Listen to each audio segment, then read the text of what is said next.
Já estamos com o doutor Francisco Cardoso, infectologista, conosco mais uma vez. Doutor, muitíssimo obrigado pela sua participação. Bom, hoje nós teríamos o senhor, doutor Paulo Porto de Mello, teríamos médicos especialistas num grande debate, num grande confronto na CPI.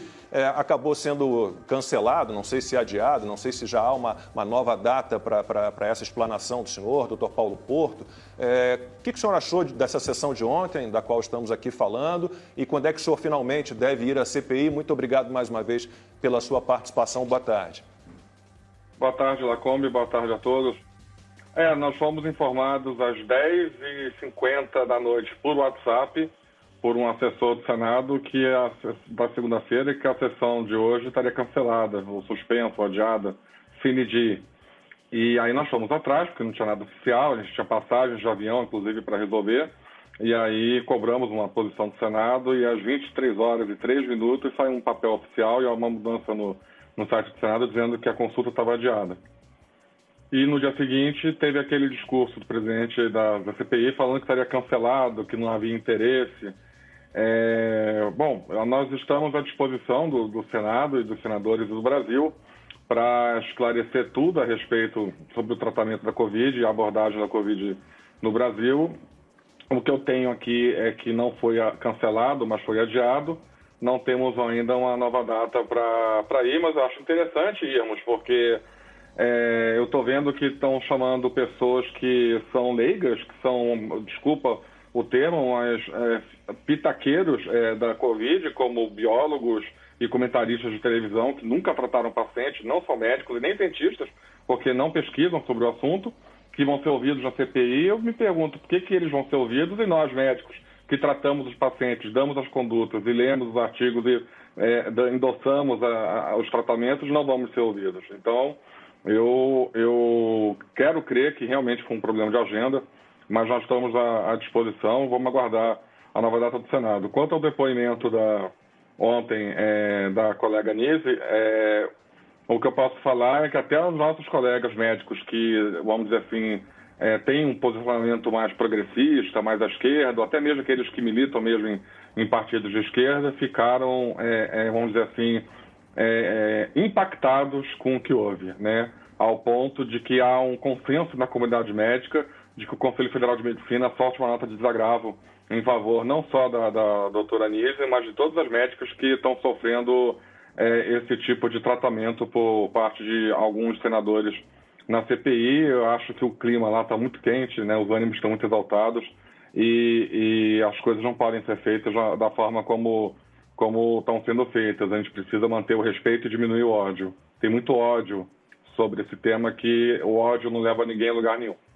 Amanda. Doutor Francisco, é interessante porque o senhor mesmo fez uma distinção aí entre médicos mais ou menos progressistas, né? Como se tivesse essa cisão, essa divisão política também na classe médica. Isso é ruim. Até hoje quem está depondo é um especialista, infectologista, epidemiologista, a doutora Luana Araújo, com mestrado na Johns Hopkins em saúde pública, então certamente não é nenhuma pitaqueira. Ela até disse mais cedo que ciência não tem lado, a ciência é bem ou mal feita. E ela foi muito clara ao dizer que todos os estudos hoje apontam para a ineficácia do tratamento precoce. Ela diz que é uma discussão esdrúxula, anacrônica, superada, ultrapassada, que não é feita em nenhum outro lugar do mundo. Então, eu queria que o senhor se posicionasse sobre esse fato, essas declarações dela.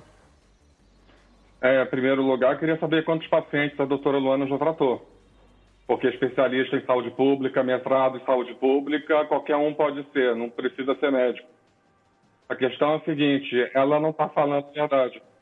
Existem milhares de estudos, centenas de estudos com qualidade que comprovam a eficácia do tratamento para algumas situações com alguns graus de eficiência, dependendo do grau de intervenção. Eu não sei se vocês estão me ouvindo, mas eu perdi o áudio aqui. Sim, estamos ouvindo perfeitamente. Em segundo lugar, eu gostaria que a doutora Luana, já que se bota como cientista, mas eu não vi o currículo Lattes dela para ver o que ela pesquisa sobre o assunto, porque é uma coisa que eu queria deixar bem claro aqui. Tem muita gente se botando como cientista aqui que não é cientista nessa discussão. Eu, por exemplo, eu não me identifico como cientista, eu sou médico, eu trato.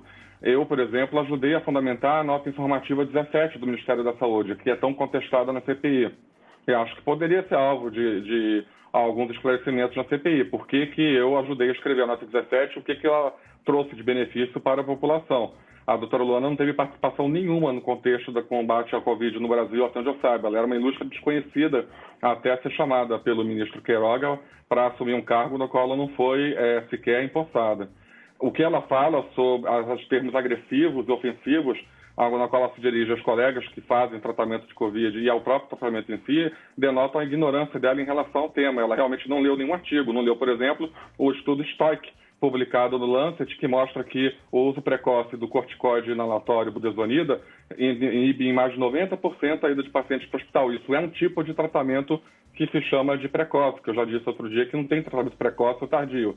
Existe tratamento. Na verdade, a doutora Luana está fazendo um discurso contra o tratamento da Covid. Eu acho que a gente não pode fazer um discurso contra o tratamento. Eu queria que ela apresentasse quais são os estudos que ela tem para dizer que há comprovação de ineficácia. Não existe isso na ciência da medicina. Comprovação de ineficácia. Doutora, acho que ela está se referindo à cloroquina, né? São esses medicamentos da kit COVID, do kit COVID. Se a doutora Luana acha que o tratamento precoce é cloroquina, então ela está tão equivocada e tão atrasada na discussão que ela deveria pedir desculpa à classe médica. Nós já temos mais de 14 remédios hoje em dia que são usados para abordar a Covid com termos de redução de carga viral e, com isso, redução de sinais e sintomas e hospitalização. E a cloroquina, hoje em dia, nem é a mais importante das drogas. Eu mesmo, que defendia muito cloroquina no passado, a gente nem usa mais tanto a cloroquina porque ela tem uma eficácia... Porque ela tem uma eficácia inferior a drogas que vieram e se mostraram muito mais eficazes, como, por exemplo, a própria ivermectina, o corticoide, a própria colchicina. Então, a gente também tem a ideia de que não é uma droga salvadora, uma bala de prata que vai resolver o problema. Você tem que abordar de forma multiterapêutica a Covid, ou seja, tem que haver um tratamento. Então, esse discurso agressivo da doutora Luana mostra que ela não sabe nada do assunto. Ela pode ser epidemiologista, mestre, doutora, pós-doc, no que ela quiser, mas em relação à Covid, ela está dando pitaco. Com todo o respeito ao que eu possa ter a ela, eu não falaria sobre temas ao qual eu não estudei e ao qual eu não tratei. Eu não ia chegar numa CPI para falar de cardiologia, por exemplo. Eu não trato pacientes de cardio, eu não tenho estudo de cardio, eu não ia chamar os cardiologistas de pitaqueiros, ou que são terraplanistas, ou algo assim. Há que ter um respeito pelos colegas e que não está tendo por parte de alguns colegas. E quanto à divisão política, infelizmente existe sim. Alguns colegas se posicionam politicamente em relação ao tratamento e eu acho isso horrível. Eu acho isso nefasto. Eu acho que colega que muda a conduta terapêutica por conta de política tinha que perder o registro no Conselho. Silvio. Doutor, no início da sessão de ontem, um diálogo entre o senador Marcos Rogério e o presidente da comissão, Omar Aziz, naquela fala, naquele diálogo, fica claro que esse desconvite, né, aos senhores médicos, o senhor, doutor Paulo Porto, entre outros, não será refeito. Pelo menos, como eu ouvi, ficou claro para mim que não será refeito. E a justificativa do presidente da comissão é justamente que ele não quer ouvir, né, que aquele grupo que comanda a CPI, o tal do G7, não quer ouvir profissionais que tenham uma linha de pensamento contrária àquele relatório, àquele parecer que já está pronto, que vai incriminar o governo federal e tentar incriminar outras pessoas, de certa forma. A doutora Anise, na minha opinião, ficou claro ali uma tentativa de jogá-la contra as cordas, né? Então, a partir daí, eu queria a avaliação do senhor sobre senadores que tentaram descredenciá-la, entre outros médicos, como médicos. Alguns que sequer são. Tem um ou outro ali que é Otto Alencar, salvo engano, o senador de Sergipe também, Rogério também é médico, mas nem todos são. Mas tentar dizer assim, olha, a senhora não é médica, a senhora não entende nada de oncologia, não entende nada de imunologia, não entende nada de infectologia. E as entidades que representam os médicos não podem tomar nenhuma providência em relação a isso? Bom, aqui não é um jogo político. Faz parte do jogo político tentar descredenciar, desqualificar a parte opositora à tese que você defende. O problema é como que você faz isso. A forma deselegante, agressiva e dentro da discussão própria do que diz respeito a como os direitos das mulheres vêm evoluindo nos últimos anos e como que elas vêm, às vezes, sofrendo repressões por parte dos homens em relação ao direito de fala, a serem interrompidas durante a fala, a serem desqualificadas. Isso ficou tão presente no discurso, vamos dizer assim, progressista nos últimos anos, na fala da mídia, virou quase que uma política oficial. Você vê o que aconteceu no Senado nesses dias e você vê o silêncio das entidades progressistas, dos grupos pró-mulheres a respeito desse assunto, choca muito. Quanto aos conselhos e entidades médicas, eu tenho certeza que deve sair alguma coisa nos próximos dias, porque há uma grande mobilização da classe médica, inclusive de médicos que, vamos dizer assim, não defendem muito posicionamentos políticos do atual governo, para fazer uma defesa do que houve em relação ao tratamento das médicas como médicas, né? Em relação à questão política, é uma arena, todo mundo sabe, quem vai para uma CPI sabe quem tem que estar preparado para tudo, mas há que ter o respeito e menos ódio, eu repito isso. Em relação às suas indagações, eu não tenho como falar pelo Conselho, mas eu não tenho sombra de dúvida que o Conselho e os sindicatos devem soltar notas nos próximos dias em relação ao que houve. Esse tipo de processo também não pode ser automático, tem um certo rito para acontecer. Constantino. Boa tarde, doutor. Pois chama atenção a diferença de tratamento que está recebendo a doutora hoje, né? Porque está dizendo aquilo que a oposição quer ouvir. E aí chamam de ciência, leem até uma parte do currículo dela, ignorando o extenso currículo da doutora Anísia. Chega a ser quase engraçado, não fosse tão trágico. Eu vou ler uma passagem aqui, quero perguntar ao senhor sobre máscara. Doutor, a máscara típica que você compra na farmácia não é realmente eficaz para impedir a entrada do vírus, que é pequeno o suficiente para passar através do material. Esse trecho que eu li não é de um terraplanista, não é da doutora Anísia, não é do Jair Bolsonaro, é do Dr. Fauci. Mais de 3.000 páginas de e-mails vazados dele nessas últimas horas estão circulando, a mídia brasileira não demonstrou nenhum interesse ainda pelo conteúdo, né? E ali mostra uma postura muito mais política, em alguns casos, do que científica, né? A politização da ciência é uma coisa muito preocupante. Pergunta, essas máscaras salvam vidas ou é muito mais simbólico e pode ter alguma chance, mas tem muito mais de simbolismo do que de ciência por trás? Vamos separar. Primeiro, por uma questão de plausibilidade clínica e epidemiológica, adotou-se o uso de máscaras como uma tentativa de reduzir a transmissão de uma doença de transmissão aérea.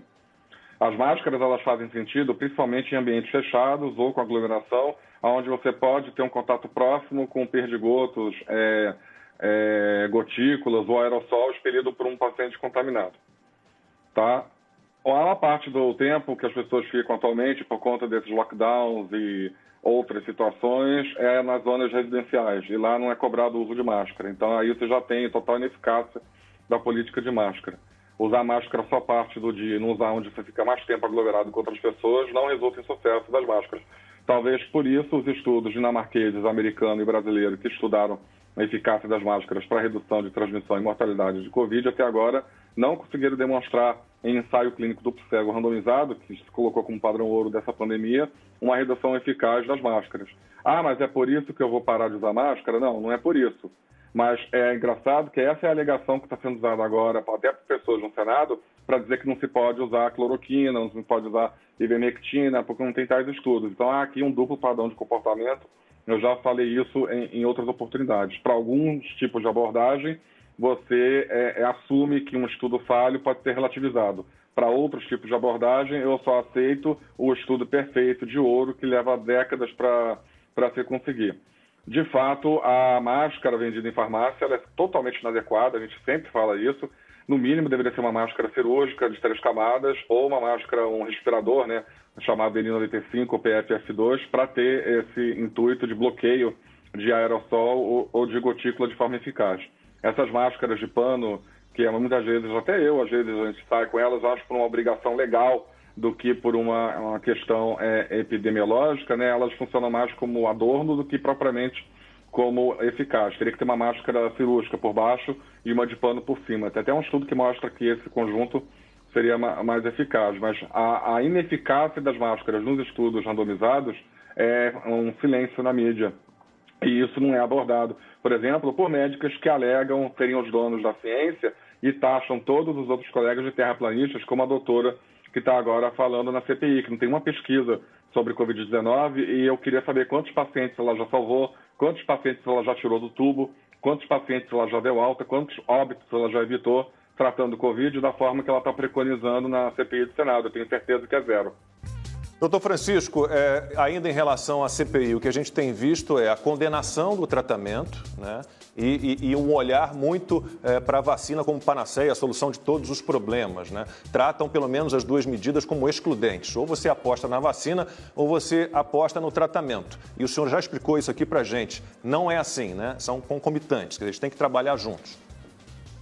Exato, não existe essa oposição entre vacina ou tratamento. A medicina sempre trabalhou com as duas possibilidades. Vacina para prevenir, tratamento quando a pessoa estiver doente. Vacina para tentar evitar ou minorar o impacto da doença e tratamento mesmo nos vacinados, caso a pessoa mesmo assim tenha ficado doente. É assim com todas as doenças para as quais nós temos vacina. Inclusive aquelas que a gente não tenha tratamento ainda específico, mas tenha vacina, que mesmo assim, quando a pessoa adoece, há tratamento, vamos dizer assim, indireto, que você consegue minorar os sintomas no corpo, que é exatamente o conceito do tratamento da Covid. Você não tem um antiviral ou um tratamento que mate o vírus. Isso não existe. Mas agora, você tem tratamentos já estudados em diversos estudos, e é aí que eu falo que é mentira quem fala que tem estudos comprovando ineficácia. A própria Organização Mundial da Saúde tem uma meta-análise que é o topo do topo do topo dos estudos, mostrando que a ivermectina reduz 80% as taxas de hospitalização, de adoecimento e, por consequência, de mortalidade. Ela reuniu os melhores ensaios clínicos randomizados para fazer essa meta-análise, mas isso é desconsiderado pela própria OMS por questões políticas, alegando toxicidade inexistente da droga. Então, a gente tem essa situação sim, não há oposição entre vacina e tratamento. Pelo contrário, ficar só com a vacina e desconsiderar o tratamento, você enfraquece a própria vacina. Ok, doutor Francisco Cardoso, mais uma vez agradeço muito a sua participação. Boa tarde ao senhor e até uma próxima. Obrigado.